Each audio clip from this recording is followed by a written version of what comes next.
Hi, அனைவருக்கும் வணக்கம். Exam vision channel மூலமா உங்களை மீண்டும் சந்திப்பதில் மகிழ்ச்சி. இன்றைக்கு ஒரு முக்கியமான தலைப்பை பத்தி நம்ம பார்க்க போறோம். என்ன தலைப்பு அப்படின்னா, உள்ளாட்சி அமைப்பு தொடர்பான குழுக்கள்.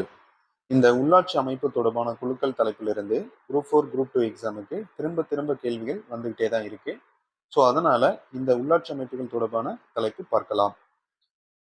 ஃபர்ஸ்ட் குழு பல்வந்த் ராய் மேத்தா குழு 1957ஆம் ஆண்டு அமைக்கப்பட்டது.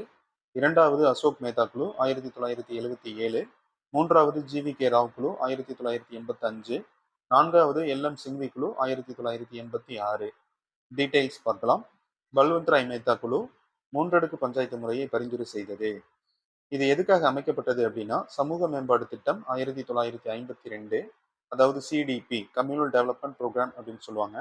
தேசிய விரிவாக்க பணிகள் 1953. இதனை பற்றி ஆராய்வதற்காக அமைக்கப்பட்ட குழு தான் பல்வந்த் ராய் மேத்தா குழு. அடுத்து அசோக் மேத்தா குழு இரண்டடுக்கு பஞ்சாயத்து முறையை அறிமுகம் செய்தது.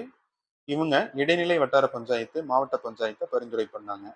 அடுத்து ஜி.வி.கே. ராவ் குழு கிராமப்புற மேம்பாடு மற்றும் திட்டக்குழுவால் அமைக்கப்பட்ட முதல் குழு எது அப்படின்னா ஜி.வி.கே. ராவ் குழு.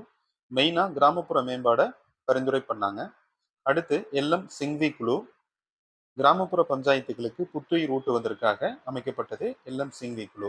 எல்.எம். சிங்வி குழுவும் மூன்றடுக்கு பஞ்சாயத்து முறையே போதுமானது அப்படின்னு சொல்லி சொன்னாங்க. சரிங்களா? இந்த உள்ளாட்சி அமைப்பு தொடர்பான குழுக்கள் மிக மிக முக்கியமான தலைப்புங்க. எக்ஸாம் வீவர்ஸ் யாரும் இதை மறந்துடாதீங்க. இயர்ஸை மனப்பாடம் பண்ணி படிங்க. எக்ஸாம்ல கண்டிப்பா கேள்விகள் இருக்கு. சரிங்களா? மீண்டும் ஒரு தலைப்புல சந்திப்போம்.